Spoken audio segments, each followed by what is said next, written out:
El podcast de Teo Cotidiana, episodio 9, El infierno. Existimos en un mundo caótico, lleno de odios, miedos y angustias.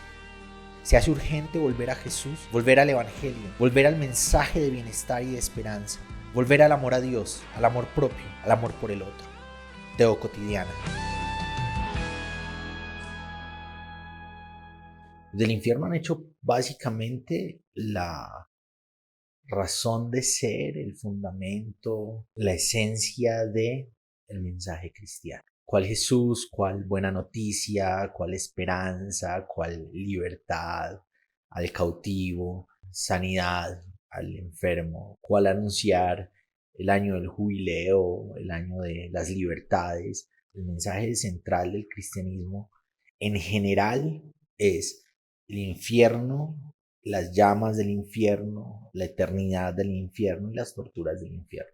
Yo puedo apostar a que un porcentaje muy grande, me desespera mucho cuando la gente lanza porcentajes sin razón, cuando dicen algo así como el 99.9% de las personas. No voy a dar un número específico, pero sí voy a decir que una mayoría muy grande de las personas cristianas que asisten a una iglesia están más preocupadas por no ser condenadas, tienen miedo de no irse al lugar ese infierno que les han enseñado, en vez de caminar con Jesús, aprender su mensaje, buscar interiorizar lo que él enseñaba, lo que él ejemplificaba. Y es la base central de cómo se evangeliza.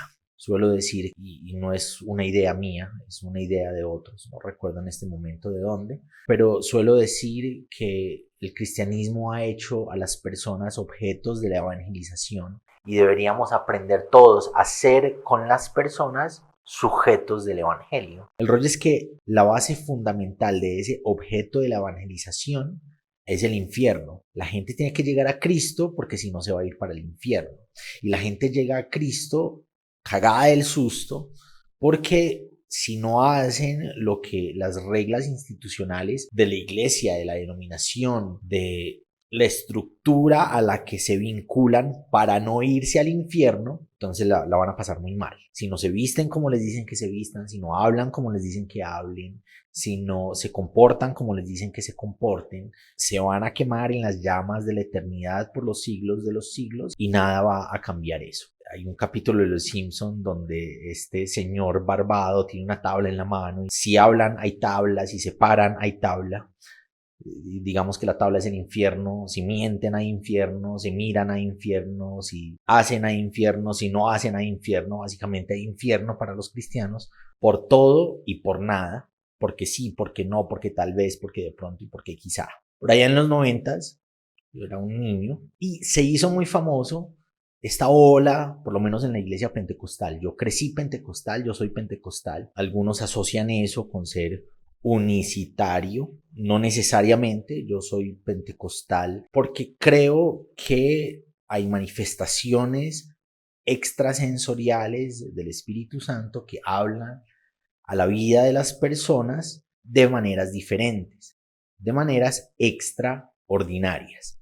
Creo que Dios se puede salir de la normalidad, de lo ordinario de nuestras vidas, para hacernos sentir, saber, entender. Pero suelo buscar a Dios con más intensidad en lo cotidiano, en la normalidad de la vida, en el encuentro con las personas del día a día. El rollo es que en el pentecostalismo se hizo muy fuerte esta ola de predicadores, hombres y mujeres, que tenían la experiencia de ir al infierno. Se levantaba cualquier persona y decía que había ido al infierno, grababa unos cassettes como narrando las experiencias de haber ido al infierno y pues a estas personas las invitaban de lugar en lugar y los auditorios se llenaban porque querían escuchar directamente, queríamos escuchar directamente qué les había pasado a estas personas en el infierno y qué tenían por decir estas personas acerca del infierno, cómo es el infierno. A todos nos generaba mucha curiosidad,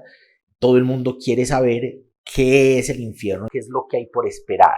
Interesantemente, estas personas llegaban con un mensaje poderoso y muy importante para todos, que tenía que ver con no ponerse pantalón las mujeres, tenía que ver con no escuchar música secular, música hecha por personas que no eran cristianas o que no son cristianas.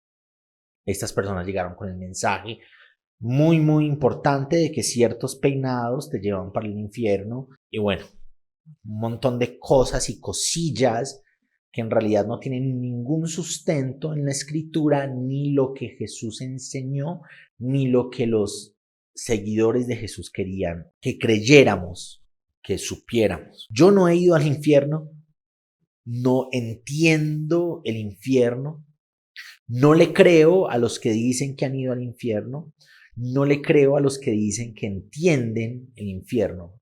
Parece muy admirable para algunas personas que tienen todo como determinado, calculado, toda la mente de Dios ya la tienen estructurada como en fórmulas matemáticas, en cuadrículas de ideas sistematizadas. Yo no, yo tengo dudas sobre muchísimas cosas y una de las cosas sobre las que más tengo dudas es sobre lo que va a ocurrir después de la muerte. No lo entiendo. Creo que hay mucho por aprender de lo que las escrituras enseñan. Creo que las escrituras nos brindan símbolos susceptibles de ser escudriñados, estudiados, interpretados, y creo que la Biblia, los conceptos de la Biblia, los conceptos de la escritura son esencialmente polisémicos.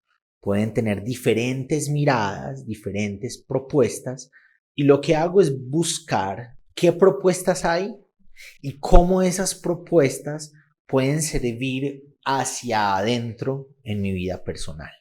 Jesús hablaba en un lenguaje familiar para las personas que eran los destinatarios de sus enseñanzas. Él no andaba con un lenguaje que no se lograra comprender. Las parábolas son composiciones, cuentos que son propuestos desde imágenes del día a día, y era a través de esas imágenes cotidianas que Jesús estructuraba la enseñanza sobre sus pensamientos de lo divino, lo que él pensaba del reino de Dios, de nuestro lugar en el proyecto del evangelio, de su forma de entender la vida. Y uno de los términos, uno de los conceptos que él usó en medio de ese hacerse entender fue la Gehenna. Eso era un sector en donde se quemaban, se sacaban las basuras de la ciudad. Era un sector a las afueras de Jerusalén y en ese sector había una llama constante porque ahí se quemaban, se lidiaba con las basuras de la ciudad. Todo lo que no servía, todo lo que no era útil, todo lo que sobraba era llevado hacia la Gehenna y era consumido por el fuego. Esa Gehenna es lo que luego nosotros vamos a traducir como infierno. Infierno, lo bajo, lo profundo, lo que está debajo de. Ese fue el concepto que usamos en la traducción para enmarcar la palabra Gehenna o el concepto Gehenna que Jesús usó en algunas de sus enseñanzas. Nuestras ideas del infierno son ideas medievales. Nuestras ideas del infierno surgen de literatura que se da en el medioevo, también con imágenes familiares de lo que era natural en el medioevo. Guerras, muertes, enfermedades, pandemias. Por allá ocurrió la peste negra en el siglo XIV. Todas esas imágenes fueron configuradas para relatar lo que en la mentalidad de esa época sería el infierno, el lugar de tormento. Entonces aparecen los cuerpos con erupciones en la piel, en esas descripciones, y claro, era parte de lo que se podía notar que estaba ocurriendo con las personas en su día a día. Personas aparecían con erupciones en el cuerpo y estaban enfermas, y todo eso se convirtió en la forma de relatar el castigo eterno de la mente medieval. Pero cuando de Jesús se trata, Jesús está hablando de Gehenna, que traducimos como infierno, y está haciendo mención a lo que ocurre en las afueras de la ciudad con la basura que sale de la ciudad, con los desechos que salen de la ciudad, que eran tirados en el fuego de la Gehenna para ser consumidos, para que ya no existiera más la inutilidad de esa basura. En cuarentena hubo un momento muy estresante para nosotros en la casa, en la familia, mi esposa y yo, y nos volamos. Estábamos encerrados en el apartamento y queríamos como respirar un poquito en otro lugar, entonces nos volamos, nos fuimos para un hotel un par de días y fue muy grato pues tener el privilegio de poder hacer eso en ese momento. Y yo me acuerdo que nosotros éramos los encargados de sacar las basuras en ese hotel al chute de basuras, porque como no íbamos a estar saliendo y entrando del cuarto, sino que pues nosotros estábamos dentro del cuarto y estábamos con todos los protocolos de bioseguridad, entonces nosotros debíamos recoger las basuras y llevarlas al chute. Y yo me acuerdo que en algún momento estaba pensando en las muchas basuras que hay en la ciudad y el basurero tan gigante que debe haber donde sea que se lleven esas basuras. La Gehenna a Jesús es como si yo hubiera cogido ese escenario, yo fuera Jesús, estaba en un hotel y me pongo a pensar en las basuras y cojo ese escenario y lo convierto en una enseñanza en la que ciertas realidades son inservibles, hay que cogerlas, empacarlas en una bolsa, llevarlas al chute de basura y ese chute de basura iba a ponerlas en un tarro gigante que lo iban a recoger y se lo iban a llevar donde llevan todas las basuras en las afueras de la ciudad, en el relleno sanitario, así se llama aquí, yo no sé cómo se llamará en cada uno de sus países. Y hay como diferentes elementos en torno a esa enseñanza de la Gehenna. Está el elemento del fuego eterno, el fuego que no para de consumirse. Está el elemento de los gusanos que no mueren, los gusanos que se comen los desechos constantemente sin dejar de existir. Está la oscuridad, la idea de quedarse por fuera de la luz de Dios. Y esas ideas no se presentan en términos de castigo. Esas ideas se presentan, sí, en términos de la inutilidad frente al proyecto del Evangelio, frente al proyecto de la buena noticia, frente al proyecto del reino de Dios. Lo que yo suelo hacer cuando me acerco a estos conceptos, que no entiendo mucho, de los que no tengo muchas certezas, sino símbolos susceptibles de ser interpretados y que son interpretados de diferentes maneras de acuerdo a la tradición cristiana desde donde se lee, a la época en la que se está leyendo y al conocimiento hermenéutico desde donde se está leyendo. Cuando yo me acerco a esos conceptos, lo que pienso, lo que busco es cómo eso me habla hacia adentro, habla a mi corazón, habla a mi vida, cómo eso puede entrar en mi sistema de creencias y qué enseñanza puedo encontrar para que mi vida sea más alineada con el reino de Dios, con el proyecto del Evangelio, con el mensaje de esperanza y se aleje de las cosas que nos sirven dentro del reino de Dios, dentro del proyecto del Evangelio y dentro del mensaje de esperanza. Un punto bien importante y es que dejo de pensar si los demás se van a ir o no al infierno en términos de juicio y empiezo a pensar en cómo acompañar los infiernos de otras personas para que juntos podamos crecer de manera comunitaria en términos de empatía.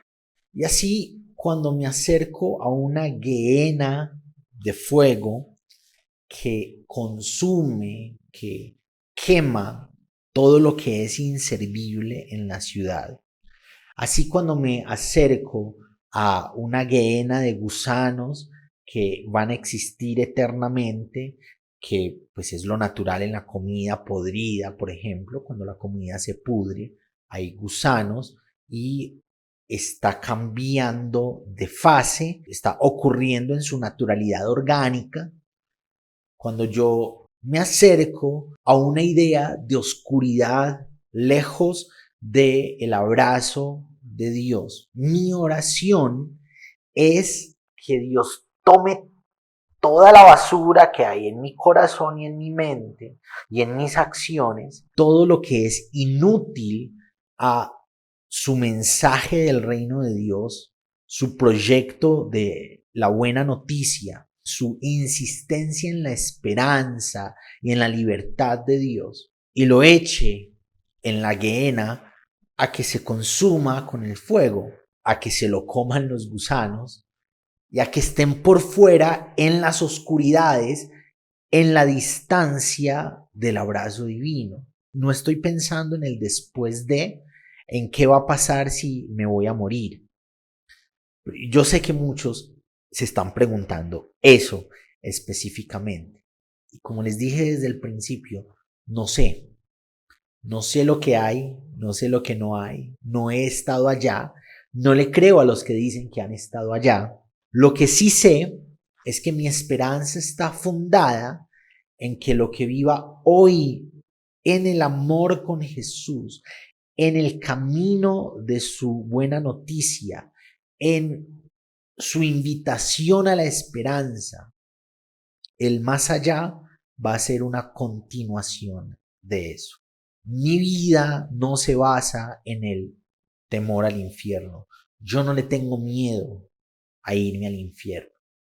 Yo no me acerco a Dios por susto a la condenación. Yo me acerco a Dios por lo que Dios ha significado en mi vida, en los diferentes momentos de mi vida, en las diferentes dinámicas de mi vida, lo que Él ha sido, lo que Él ha demostrado ser y mi esperanza en lo que Él va a seguir siendo.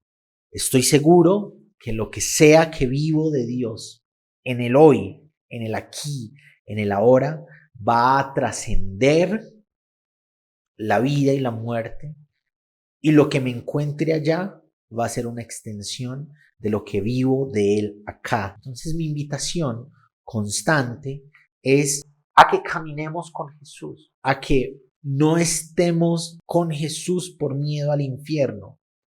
El infierno ni siquiera es un tema central en el mensaje de Jesús. Por ahí hay algunos que dicen que fue de lo que más habló.